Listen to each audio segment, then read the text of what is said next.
नमस्कार दोस्तों, मैं हूं दिनेश किमोरा। स्वागत है आपका न्यूज टाइमर एसएस न्यूज में।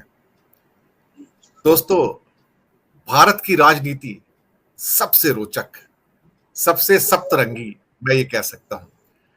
जिस कोण से भी देखो, आपको आश्चर्य भी मिलेंगे, आप अचंभित भी होंगे, आप हतप्रभ भी होंगे, लेकिन रोचकता कभी कम नहीं होगी।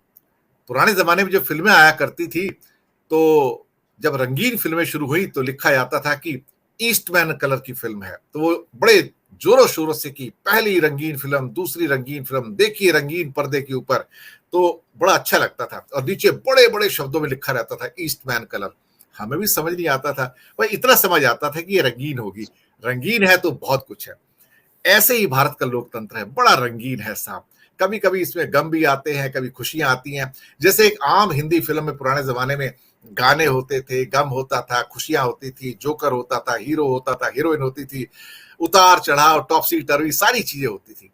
मुझे लगता है हमारी राजनीति में वो सब कुछ है जो एक परफेक्ट, अच्छी, बेहतरीन पारिवारिक हिंदी फिल्म में चाहिए।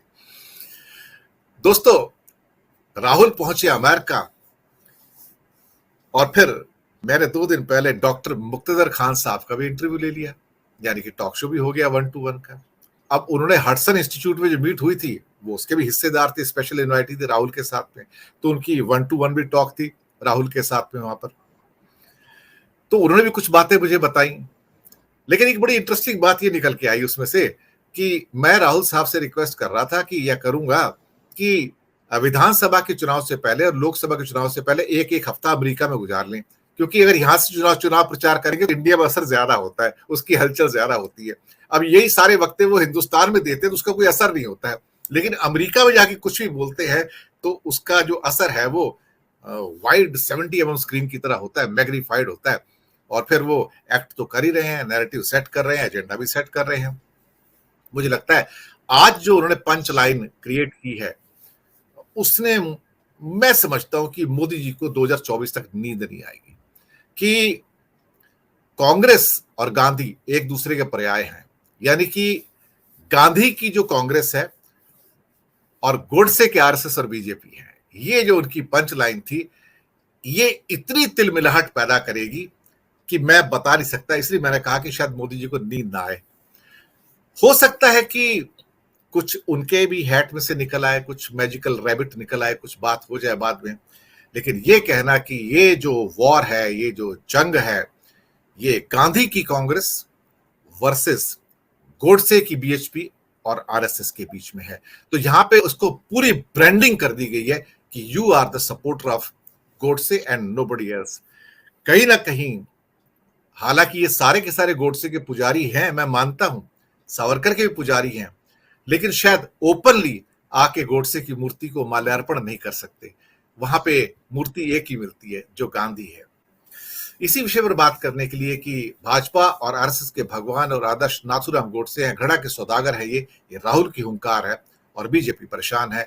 हमारे साथ जो विद्वान मौजूद हैं, वरिष्ठ विश्लेषक और पत्रकार राकेश अचल जी, मध्य प्रदेश से, स्वागत है आपका। हमारे साथ हैं बिलाल सब्जवारी जी, राजनीतिक विश्लेषक, दिल्ली से, आपका भी स्वागत है। और हमारे साथ हैं इंडियन एक्सप्रेस ग्रुप के भूतपूर्व संपादक डॉक्टर हरि देसाई जी, आपका भी स्वागत है। चलिए पहले मध्य प्रदेश चलते हैं और वहां से खबर लेते हैं कि हमारे मित्र राकेश अचल जी क्या सोचते हैं। अब वो तो चले गए अमेरिका, राहुल साहब, तो हम तो हिंदुस्तान में हैं, तो यहां हो रही प्रतिक्रियाओं पर हमारी नजर है।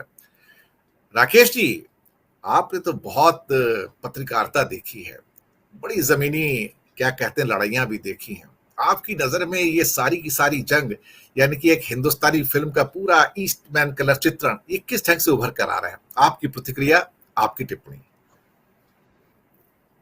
दिनेश जी, आपने डॉक्टर देसाई जी की बात मान ली और ये आगाज मुझसे कराया है। देखिए, मैं जैसे ही हिंदुस्तान में, मैं तो सर, आप इतने बड़े विद्वान हैं, अगर बात नहीं मानता हूं तो फिर सर मैं रिसीविंग एंड पे आ जाता हूं। नहीं, बिल्कुल सही बात है, मानना चाहिए हमें देसाई जी की बात। अब बात मैं शुरू कर रहा था कि देखिए, हिंदुस्तान में राहुल गांधी ने जब भारत जोड़ो यात्रा शुरू की, उस समय ही ये मुद्दा, ये जो गांधी और गोडसे का मुद्दा है, उठा लिया था। उन्होंने नफरत और मोहब्बत और गांधी और गॉडसे की बात अपनी भारत जोड़ो यात्रा के दौरान बहुत तेजी से, बहुत तीव्रता से, बहुत आक्रामकता के साथ उठाई। और जिस तिलमिलाहट की बात आप कर रहे हैं कि अब सामने वाले को नींद नहीं आएगी, तो ये नींद तो तभी उड़ गई थी। और नींद इस उड़ने के बाद सपने भी टूटे। कर्नाटक के जब विधानसभा के चुनाव आए, ये गांधी गॉडसे का मुद्दा उस चुनाव में भी स्थानीय मुद्दाओं के अलावा बहुत हावी रहा। और मुझे ये जानकर हैरानी हुई कि राहुल गांधी ने इस मुद्दे पर जो प्रतिक्रियाएं आई उस समय यात्रा के दौरान, उससे अपने आप को पीछे नहीं हटाया।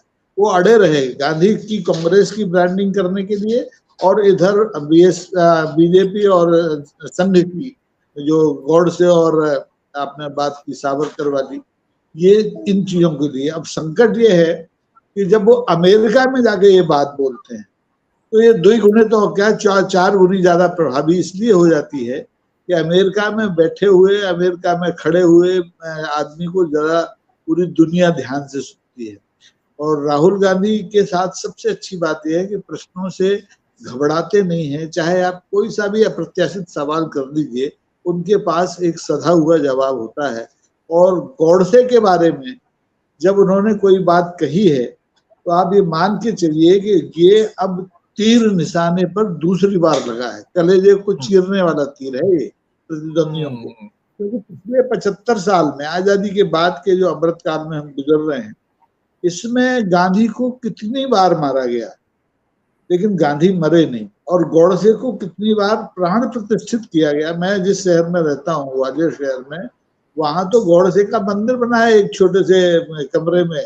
यहाँ का जो कौन सी अपने अखिल भारतीय कोई हिंदू पार्टी है, उसने एक मंदिर बना रखा है। और पुलिस एक बार मूर्ति जब्त कर लाई तो उन्होंने दूसरी मूर्ति रख ली। तो कहने का मेरा मतलब ये है कि गांधी और गॉडसे का जो ये संघर्ष है, इस भारतीय लोकतंत्र की मसाला फिल्म जिसको आपने कहा, बहुत रोचक है, तमाम तरह के रंग है, इसमें सनातन संघर्ष है। और यही संघर्ष इस लोकतंत्र को डूबने से आने वाले दिनों में 2023 हो या 2024 हो, बचा लेगा। और मुझे लगता है ये संघर्ष और पैना होगा जैसे जैसे राहुल गांधी आगे बढ़ेंगे, अमेरिका से लौट के हिंदुस्तान आएंगे। तो बात उनकी थोड़ी, आप जैसा आपने कहा, बिल्कुल सही है कि इतनी ध्यान से न सुनी जाए, लेकिन उन्होंने जो बीज बो दिया है भारत जोड़ो यात्रा के दौरान गॉडसे और गांधी का, और मोहब्बत और नफरत का, ये अब तो बेल फैल गई, आनंद फल हुई वाली बात है। तो आप देखेंगे कि मजा आएगा इस फिल्म में। और दर्शक और इसके जो पात्र है वो सब बहुत सक्रियता से अपनी भूमिका निभाएंगे। जी।